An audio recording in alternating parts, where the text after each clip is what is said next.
4月28日在新装修好的皇后区剧院受邀参加了皇后区区长Richards 举办的建设中的皇后区主题活动。当天非常多的皇后区的各族裔的居民和代表都有出席这次活动。当天的活动由副区长埃伯尼扬主持。当天的分享嘉宾由纽约州总检察长詹乐霞，由纽约州国务卿 Robert， 还有纽约市市议长安德鲁安娜。当天的在活动上有3个非常有代表性的节目。第一个节目是由纽约警察局守护者福音合唱团给大家带来的歌曲，另外一个就是由卡尔普利墨西哥舞蹈，还有一个是布拉塔民间歌手鲍勃莫利艾瑞带来的节目。To the best of our abilities, with the high quality care that we're able to provide without having to think about their ability to pay, their background. I think it's quite a privilege to be able to work at a facility like that. We can see that our interior infrastructure needs improvement, and we see that the needs of the patients are also expanding. I'm really excited to see the new ORs that we're having. We're so excited to do robotic surgery there. We have a bigger environment for our patients. We're really excited, all nurses and doctors are. And what I always say, it was great to bang pots and pans to show our appreciation during the pandemic, but pots and pans only go so far. And that's one of the reasons we're investing in this institution and want to see it grow. The NICU is the place where we take care of sick newborns. I always tell everyone that I have the best job in the world. And I do believe you're a it. living angel. Well, God bless you for what you do. Thank you. And Thank you I'm so much. grateful. And thank God, thank you for helping us want to get a brand new NICU, which is really our dream. Of the people. Ladies and gentlemen, there is no greater reason to do this work than the reason to serve for people. Let's give a healthy round of applause for our fearless leader, borough president, champion of the people, Donovan Richards.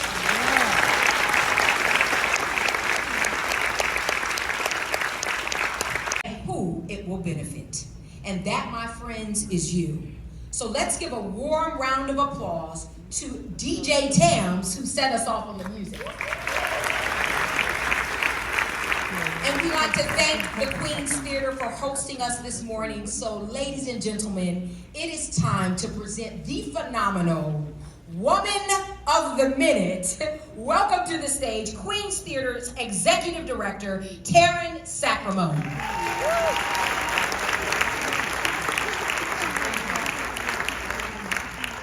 Good morning, everybody. I am just, so proud to welcome you here today. It is an absolute honor to host Queensborough President Donovan Richards' State of the Borough. The theater that you are sitting in now was named for another fantastic Queensborough president, an incredible champion, and I know a dear friend of Donovan Richards, the late Claire Schulman. Early light, what so proudly we held at the twilight's last gleaming, whose broad stripes and bright stars through the perilous fight. Oh,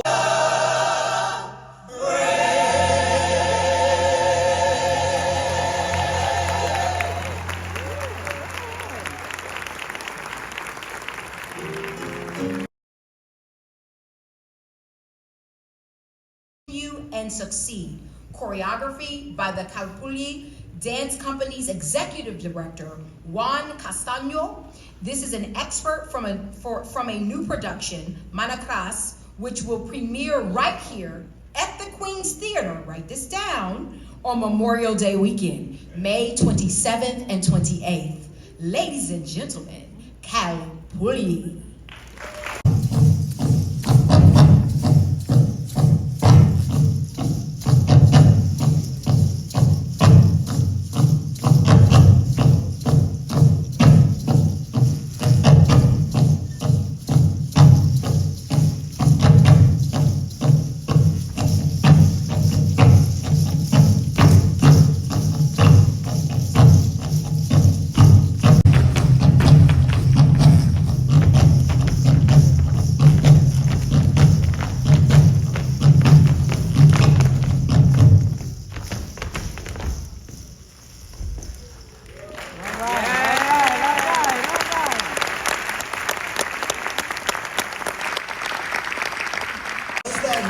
tremendous reminder of our indigenous roots and the struggle that we have faced historically. Again, I'm Secretary of State Robert Rodriguez, and it is an honor to be here with you on behalf of Governor Kathy Hochul. And again, thank you to Borough President Donovan Richard for his tremendous leadership and for inviting me back here to be with you again. It's great to see so many familiar faces of colleagues, government representatives.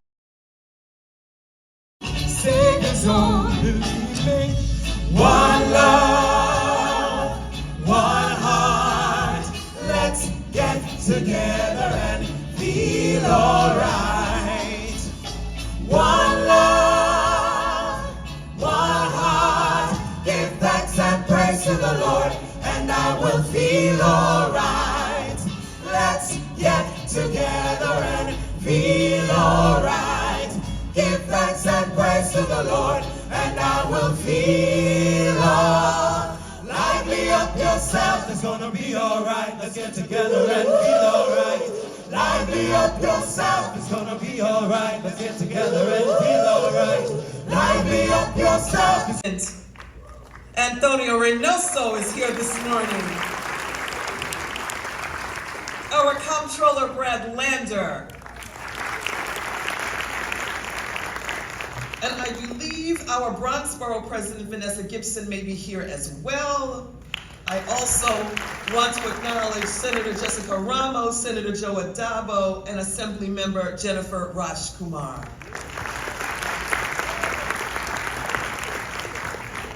From the council, my colleagues are here this morning as well, and I just want my council members to wave. I can't see you, so I acknowledge you as well. We're from Queens and we're proud about it. As the first council speaker from Queens in the past. We feel in Queens. Are we ready to build a what? Thank you all for being here. And thank you to the incredible Queens Theater for hosting us this morning. To my partners in government who spoke earlier, and to those in the crowd, including my fellow BPs, it's an honor to call each and every one of you a colleague and a friend. Now let's give it up one more time for my sister, Council Speaker Adrienne Adams. I love her. Thank you for your introduction and your bold leadership. And to QPTV, who's streaming this speech today, thank you for your partnership over the years. Public access in television is important. To Reframe the World, the production company that made that awesome video from earlier, I appreciate you. And to my family, especially my wife, First Lady of Queens, Tamika Richards, stand up. Show your beauty off. She makes me look better. Watching you grow in this role has truly been remarkable and a joy. Thank you for serving beside me, and I love you.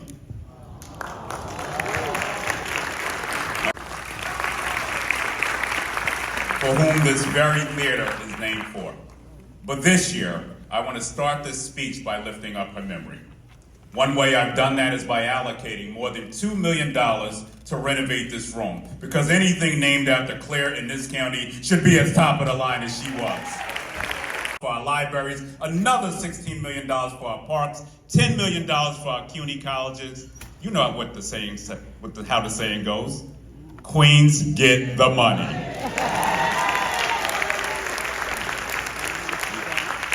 And in this office, we are hell-bent on building our borough back better than ever before. And that's what we're here to talk about today. Building. Last year, in my first in-person State of the Borough, I laid out a vision for putting Queens back on track as we emerge from the carnage of COVID-19. And in just the last 10 months, all of us, together, have made incredible progress across the board. Years from now, when our kids and grandkids look back on this period of rebirth for New York City, they will know exactly where its renaissance began. Because the pulse of our planet. But that pulse came close to flatlining a few years ago as COVID-19 ravaged every one of our communities. We're still here today, literally and figuratively, because of the service and sacrifice of our healthcare heroes. And that units of affordable housing as borough president. But we're not talking about units that are years away from coming online. We're talking about welcoming families to their new homes today. Down on the peninsula, residents have been moving into Rockaway Village for weeks. 1,700 units of affordable housing, including 217 fully furnished units set aside for homeless families. City. That's what's being built in Queens. Communities on the front lines of clean energy, community empowerment, and the correction of systemic injustice. The Rockaways serve as a blueprint for the rest of the city to follow when we talk about community development. Queens is the world's borough, and with the World Cup coming to the area in 2026, it only makes sense that we play the world's game on a professional level. And that's what we'll be doing once the stadium opens in 2027, creating thousands of new jobs in the process. But the stat on the scoreboard that I care most about is 2,500. That's the number of affordable housing units being built at Willets Point, making it the city's largest 100% affordable housing project in 40 years. And with additional investments in state-of-the-art infrastructure, union jobs, and local retail, it's impossible to overstate the influence of Willets Point's transformation. Communities like Corona and Flushing, which have suffered from decades of disinvestment, must benefit the most from this project. And I'm going to hold everyone's feet to the fire to make sure that that happens. But the resurgence of Willets Point leaves no doubt that both soccer champions and entire communities can and will be built in Queens. Hopefully, we can include World Series champions in that too when the Mets bring the championship home this year as well. Let's go, Queens. And over in Western Queens, it's been a hell of a year of what they would have paid if they lived anywhere else in that area. But we're not stopping there in Western Queens. It's time to even think bolder. The Sunnyside Yards plan has been dormant for far too long, Dan Garodnick. To my partners in government, let's get this project off the ground immediately. It's the same thing with a ton of other parcels across Western Queens, including at Annabelle Basin.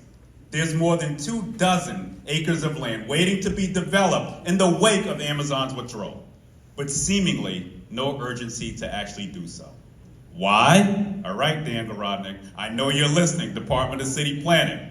And I know I'm tired of seeing potential just sitting out there untapped. I'm ready to see some shovels in the ground. And one place where a community's potential is coming to pass, however, is Jamaica, including more than 23,000 children. That includes thousands of asylum seeker brothers and sisters who've come to this country in search of a better life. So while tiny, evil men like Greg Abbott and Ron DeSantis use asylum seekers as political pawns, Queens will always open its arms, not turn our backs to anyone seeking refuge here. That's who we are as the world's borough. That's who I am as the son of a Jamaican immigrant. But it's not just enough to say how much we welcome them.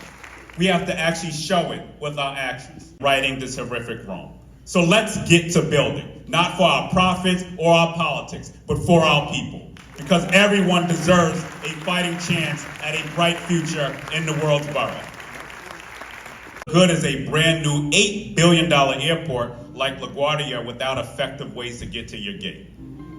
America's first new airport in 25 years is essentially done. And if you haven't seen it yet, go book yourself a flight right now. Do it right now, pull out your phone. Businesses.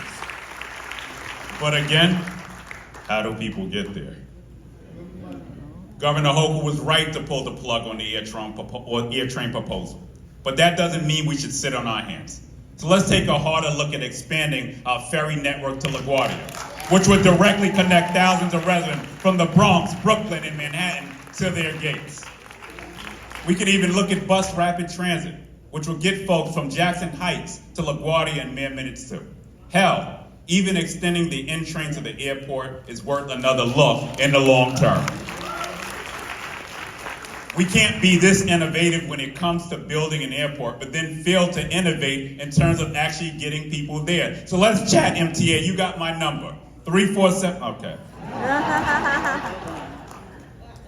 And down at JFK, the work being done to reimagine the most important airport in the world can be summed up in one word: magic.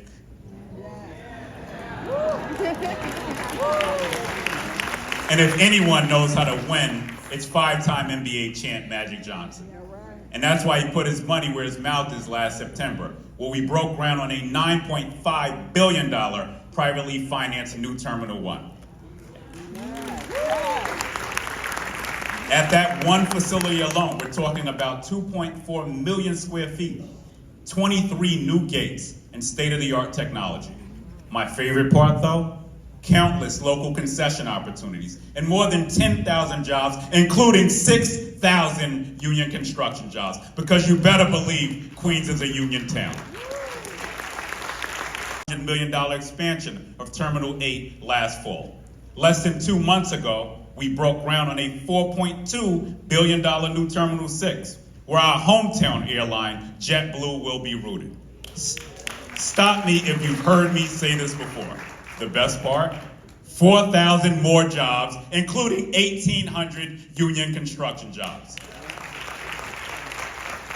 At the height of the pandemic, Queens' unemployment rate was 23%. When I took office, it was 12%. But today, we're down to just 5%. And the airports will be a big reason why that number has and will continue to shrink in the months ahead. All told, we're talking about thousands of jobs, billions of dollars in wages, countless local concession opportunities, and the single biggest economic development project in Queens history. The impact of JFK's Renaissance will reverberate throughout our borough for generations to come. The base final test. That's why starting next year, my office is going to be picking up the course of the 5th course and the test for up to 25 students. Getting fired up here. Be an obstacle to education. When I stood on this stage last spring, I asked how could we build a borough economy that lives on the cutting edge of innovation. Boy, did our Deputy Borough President ever answer the call. In partnership with the Queens Economic Development Corporation, we launched our first ever Queens Tech and Innovation Challenge last October with one simple mission: pitch your idea for a startup, get funded, and build that business here in Queens. And it's been a hit. Dozens and dozens of applications received across categories like urban tech, big data, and artificial intelligence. 21 online workshops held, 4 in-person networking sessions hosted. And on Monday, we awarded 5 startups with $20,000 in seed funding to help get their businesses off the ground. Because no one is going to build Queens into a tech hub for us. We have to build it ourselves. But it's about more than just supporting those who are already in tech. It's about breaking barriers to entry. It's about inspiring the next generation of entrepreneurs, especially entrepreneurs of color who are woefully underrepresented, efficiently and affordably. You've all laughed when I say that it would take longer to get to Manhattan by train than Florida by plane. But it's no joke. That's real life for hardworking Eastern Queens residents, Southeast Queens residents. I get there's no bullet train to get people from Mott Avenue to Manhattan in 20 minutes. But we can at least make the trip easier on their wallets. Now, we're grateful to the governor and the MTA for expanding City Ticket earlier this year. We'll clap for that. All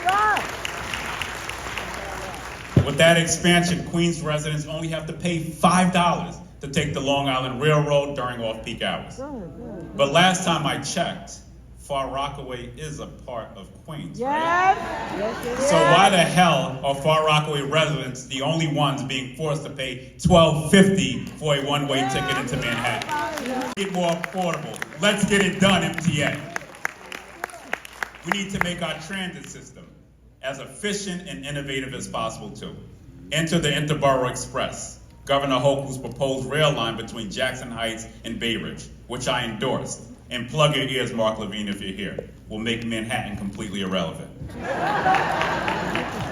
I know my brother, we can create simultaneously on both sides of our borders. And that's why we launched Operation Urban Sustainability, our working group of environmentalists and climate leaders last year, to create a blueprint for a borough rooted in resiliency, to transform the hellhole that is Rikers Island, which needed to close yesterday, as Speaker Adams said. Solar energy production. We led the city last year in solar energy production, an effort I was proud to lead in the City Council. That's why you see solar panels on the roofs of LaGuardia Airport, Rockaway Village, Beach Green Dunes, and other new developments. The same goes for geothermal energy, which we've used successfully in Rockaway and need to bring borough-wide. Speaking of borough-wide, ask the Department of Sanitation about its Queens composting program. Where's Scrappy? Is Scrappy in the audience? From just October to January, we collected an incredible 12.7 million pounds of organic waste borough-wide. Community Board 12 alone collected 2.2 million pounds of waste, dispelling the myths that communities of color aren't interested in being part of the climate solution. We're inundated. And this is going to happen over and over unless we act with a sense of urgency. The Army Corps has a $52 billion plan to build sea gates that would help flood-proof the region, including Jamaica Bay. But I have no interest in waiting until 2030 for that work to start. Let's expedite and get this work started before the next Sandy or Ida strikes our communities again. No community centers. And I was one of those kids. I made it out, but a lot of friends growing up in Southeast Queens didn't. One of them was my childhood friend, Darnell Patterson. He's been dead longer than he was alive, lost to the endless cycle of gun violence when we were just teenagers. So in his name, in the names of all our kids facing uncertain futures, it's time to shatter that mold into a million pieces. First, we have to give our kids the highest quality education possible. Schools. By the time I leave office, I want my school tours to be sources of pride, not pain. And I want students who walk those hallways to feel that same pride. The same goes for our college campuses, because no one should have to leave Queens in search of higher education. So over the past 2 years, we've pumped $10 million into our CUNY schools. We're talking about new training spaces for programs like nursing at LaGuardia Community College, renovating Queens College's food science labs, a new outdoor track for York College, and more. Education is our key to competing on a global scale. But education goes far beyond textbook and tests. We need to teach our kids how to get involved in their communities and why it's important to be informed. That's at the heart of our Civics in the Classroom initiative, which brings my office directly into our schools. And that's at the heart of our new Youth and Young Adult Council, which we launched earlier this year.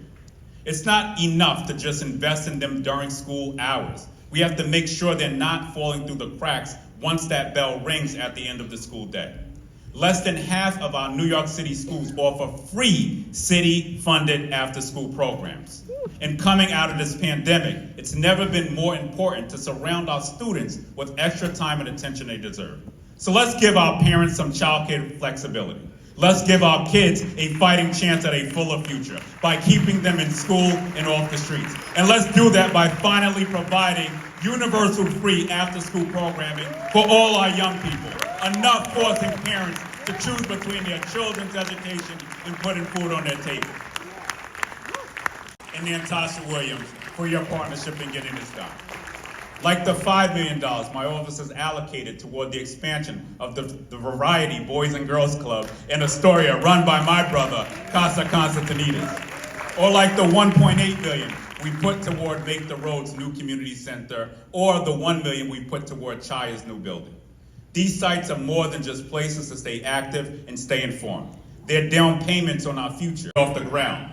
But because I am a biased Rockaway boy, the crown jewel of the Queens Library System is going to be the $33 million new Far Rockaway branch.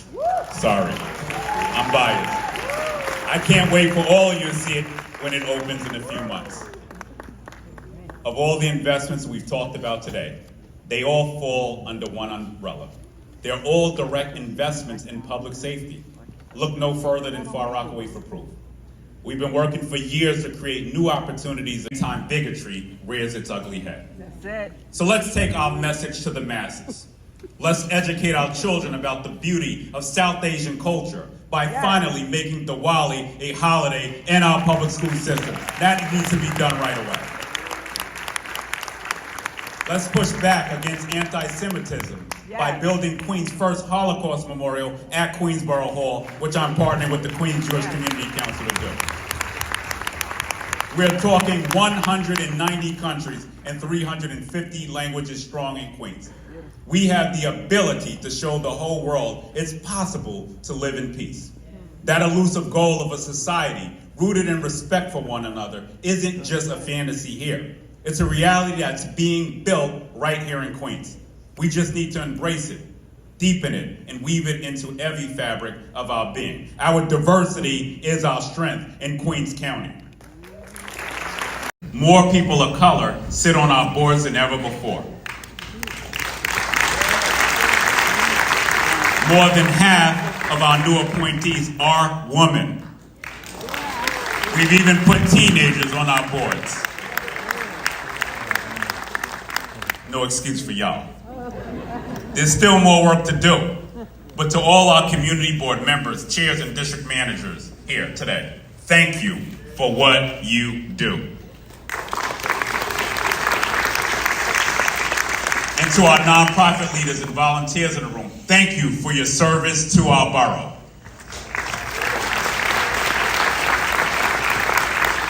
That's why we created the first ever Queens Nonprofit Network. As of this spring, we connected more than 200 Queens nonprofits with a total of $500,000 in public and private dollars. I guess Queens get the money, right? With a total of $500,000 in public and private dollars, so they can keep doing what they do best, building stronger, fairer futures for our Queens families. At the end of the day, that's what it's all about. Building. Not just for today, but for tomorrow. Not just for our generation, but for the next one, and the one after that.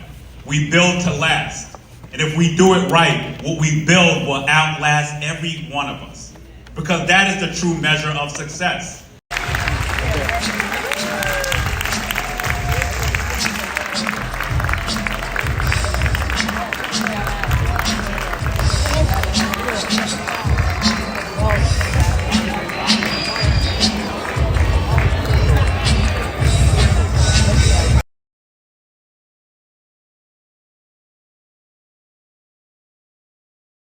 Queens 的走过来，这边是 Queens Museum，这边就是这个大地球仪。